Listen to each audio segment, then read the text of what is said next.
अस्सलाम वालेकुम जी। तो दोस्तों, आज सब आप कैसे हैं जी? जो मेरे व्यूअर्स सब ठीक हैं, खैरियत से हैं। उम्मीद करता हूँ कि आप सब ठीक होंगे। तो आज का मौजू आपको पता चल गया होगा, या आज का हमारा टॉपिक कि आज की हमारी जो वीडियो है या जो आज की हमारी कोई बातचीत है किसी से भी, वो किस मौजू पर है। तो आज हम जो है वो डिस्कस करने लगे हैं। एक पोस्ट है, वो फेडरल की भी आती है और पंजाब की भी आती है। जो है उसका नाम लेक्चरार है, या आप कह लें कि एक तरह से कम्पिटिटिव एग्ज़ामिनेशन ही होता है ये भी। चूँकि हमारी एक वीडियो उस पे भी थी कम्पिटिटिव के लोगों को या उन न्यू कमर स्टूडेंट्स को इसके मतलब हाउ ना हो कि वो होता क्या है, कि उसको लेके कैसे चलते हैं, उसका एक प्लेटफॉर्म क्या है, उसका एक ट्रैक क्या है। उस पे भी हमने वीडियो बनाई थी। तो अब चूँकि एक पोस्ट लेक्चरार की इन फ्यूचर आने वाली है, अभी वो वेबसाइट पे इशू नहीं हुई, लेकिन हमें हमारे ज़राए से पता चला है कि इन फ्यूचर वो आ रही है। और वह आ भी चूँकि अब आप भी जो उनकी ऑफिशियल साइट है उस पर आप चेक कर सकते हैं। तो इंशाल्लाह लज़ीज़ हम कोशिश करेंगे कि वीडियो में उसका लिंक भी आपको बता दें कि आपने वो जॉब सर्च कैसे करनी है। और किसी भी आपने जो है गवर्नमेंट जॉब के लिए अगर अप्लाई करना हो, चाहे वो फेडरल के अंडर हो या पंजाब के अंडर हो, उसका अकाउंट भी बनता है, आप अकाउंट भी बना सकते हैं। क्योंकि जब वो अकाउंट बनता है तो उस सूरत हाल में कोई भी नई पोस्ट जब इशू होती है तो वो आपको मेल आ जाती है कि आप उसका क्राइटेरिया देख लें भी, उसके लिए आप एलिजिबल हैं या नहीं हैं। क्योंकि हर जॉब टेस्ट का क्राइटेरिया डिफरेंट होता है, चेंज होता है। तो लिहाजा अभी जो पोस्ट आने वाली है वो है लेक्चरार की। तो अक्सर लोग इसका स्केल देख के और पोस्ट को देख के काफ़ी जो एक्साइटेड हो जाते हैं कि चले हम इसकी तैयारी करेंगे, हम जो है इस जॉब के लिए एलिजिबल हो जाएंगे, या इसको इसको पास कर लेंगे टेस्ट को और हमें जॉब मिल जाएगी। लेकिन इसकी तैयारी के लिए भी एक पूरा प्रॉपर एक मैकेनिज़्म है जो है जिसको फॉलो करना पड़ता है। और इसकी तैयारी ऐसे नहीं है कि आप बाज़ार से जाके कोई भी ये किताब ले एज ए लेक्चरार की, उसको आप तैयार कर ले और उसी से आपका टेस्ट आएगा या आप पास हो जाएंगे। ऐसा नहीं होता। क्योंकि अक्सर लोगों को व्यूज़ ही ऐसे मिलते हैं, या उनको गाइड करने वाले बंदे या जो भी कोई टीचर है वो ऐसा होता है कि वो कहता है जी बस आप ये किताब ले लें, उसकी तैयारी कर लें, आप पास हो जाएंगे। स्टूडेंट भी चूँकि मिसगाइड हो जाते हैं, और जब वो क्या करते हैं, वो इतनी मेहनत करते हैं और किसी बुक से जब वो तैयारी करते हैं, और जब वो तैयारी करने के बाद जब उनका टेस्ट आता है, तो जब उस बुक में से कोई भी क्वेश्चन वहाँ पे नहीं होता, वो बहुत ज़्यादा जो है डिसहार्ट होते हैं। वो कहते हैं कि हमने इतनी तैयारी की, हमने ये भी की, हमने वो भी किया, तो लिहाजा हमें नंबर नहीं मिला, या हम पास में वो क्वेश्चन हमें आए नहीं, या एनी हाउ कोई भी जो है आप कह लें कि रीज़न हो सकता है इस चीज़ को लेके। लेकिन असल वजह ये है कि वो एक ट्रैक पर नहीं चले होते। एक प्लेटफार्म जो है वो बहुत ज़रूरी है उनके लिए। उनको उनकी बेस ही नहीं मालूम कि उन्होंने जिस जॉब के लिए अप्लाई किया उसका क्राइटेरिया क्या है, उसकी बेसिक्स क्या हैं, और उसको लेके कैसे चलना है, उसकी तैयारी कैसे करनी है। वो सिर्फ एक ही चीज़ के पीछे रट्टा लगाया उन्होंने, होता है कि बस ये किताब ले ली, तैयारी कर ली, पास हो गए। ऐसा नहीं है।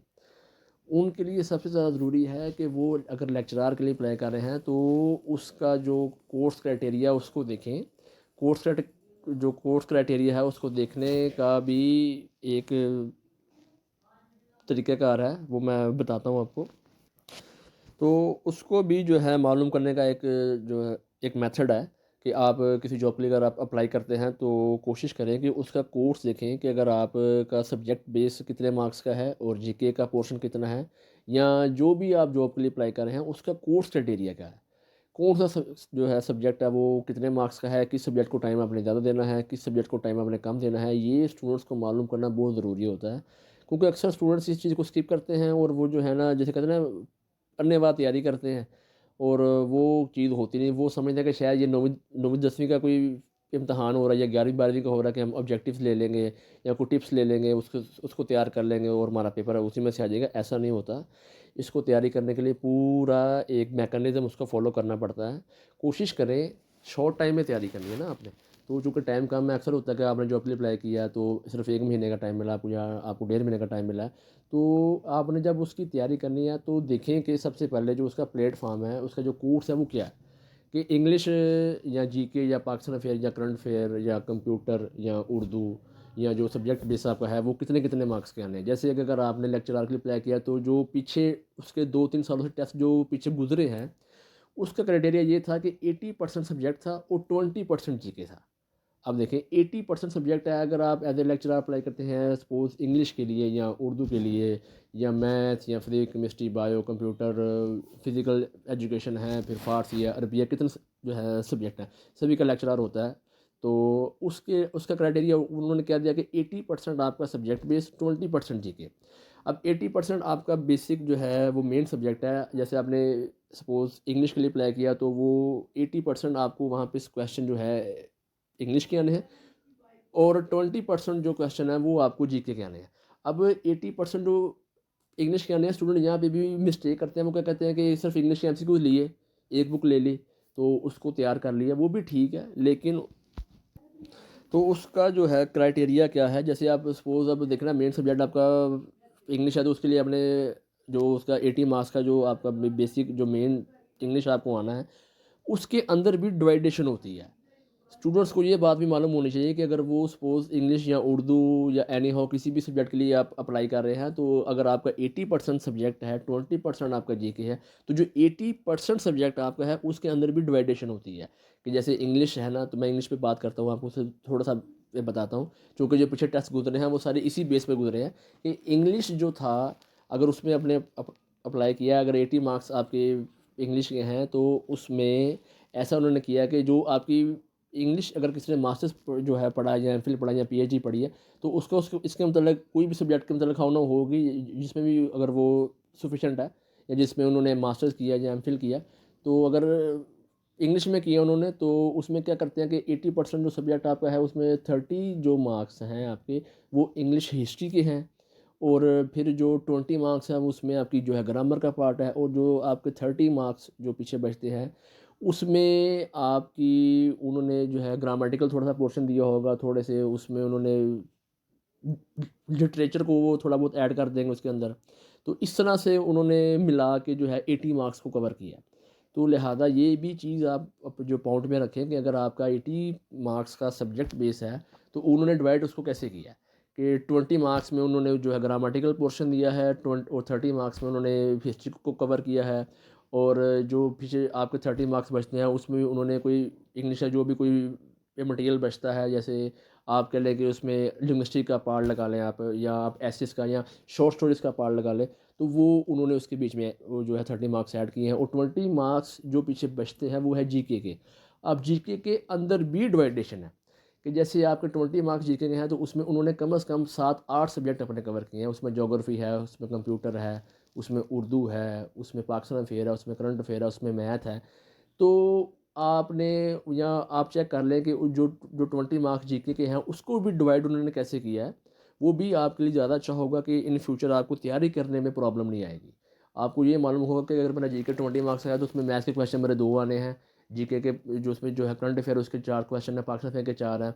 तो इसी बेस पे तैयारी करना फिर आपके लिए ज़्यादा आसान हो जाता है। और अगर आप इसी चीज़ को लेकर चलते हैं तो आपके लिए तैयारी करना और भी ज़्यादा आसान है, क्योंकि अगर आपको 20 मार्क्स की डिवाइडेशन का भी पता चल गया, 80 मार्क्स की डिवाइडेशन का भी पता चल गया, और पूरे 100 मार्क्स की डिवाइडेशन का भी पता आपको चल गया, तो इस सूरत हाल में आपके लिए तैयारी करना शॉर्ट टाइम में बहुत ईजी है। तो लिहाजा ये रटे वाला काम नहीं है। अक्सर स्टूडेंट इसको इसी इसी जो है इसी बेस पे लेते हैं कि हम 1-2 किताबें पढ़ लेंगे तो हम पास हो जाएंगे। ऐसा नहीं है। वो अगर एनी हाउ कोई स्टूडेंट हो जाता है तो वो उसकी गुड लक है, लेकिन इसको इतना लाइटली अगर आप लेंगे तो फिर आपके लिए इसको क्लैरिफाई करना टेस्ट को बहुत जो है ना टफ हो जाएगा। क्योंकि इसको तैयारी करने के लिए सबसे मेन बात यही है जो मैंने शुरू में भी आपको बताई थी कि आप अपनी बेसिक को अच्छा करें, बेसिक को अच्छा करें और कोर्स क्राइटेरिया मालूम पूरा करें और उसको लेके चलें, ताकि आपके लिए तैयारी करना मुस्तकबिल में कोई भी जॉब टेस्ट आपको मिले, कोई एंटी टेस्ट मिले, उसका जो बेस है, जो उसकी जो एक आप कह लें कि कोर्स जो है उसका आपको मालूम होना बहुत ज़रूरी है, ताकि तैयारी करना आपके लिए आसान हो, उसमें कोई किसी किस्म का कोई इशू या कोई प्रॉब्लम आपको क्रिएट ना हो। तो लिहाजा ये थी मेरी आज की वीडियो। तो लिहाजा जो हमारे न्यू कमर स्टूडेंट्स हैं जिन्होंने इन फ्यूचर लेक्चरर के लिए अप्लाई करना है, जो भी मेरा कोई दोस्त या कोई मेरी बहन इस वीडियो को देखे, तो उन स्टूडेंट्स के साथ इसको लाजमी शेयर करें, ताकि उनको हाउ नाउ मिले, उनको थोड़ी गाइडलाइन मिले कि हमने अपनी जॉब टेस्ट को लेके कैसे चलना है, हमने तैयारी कैसे करनी है।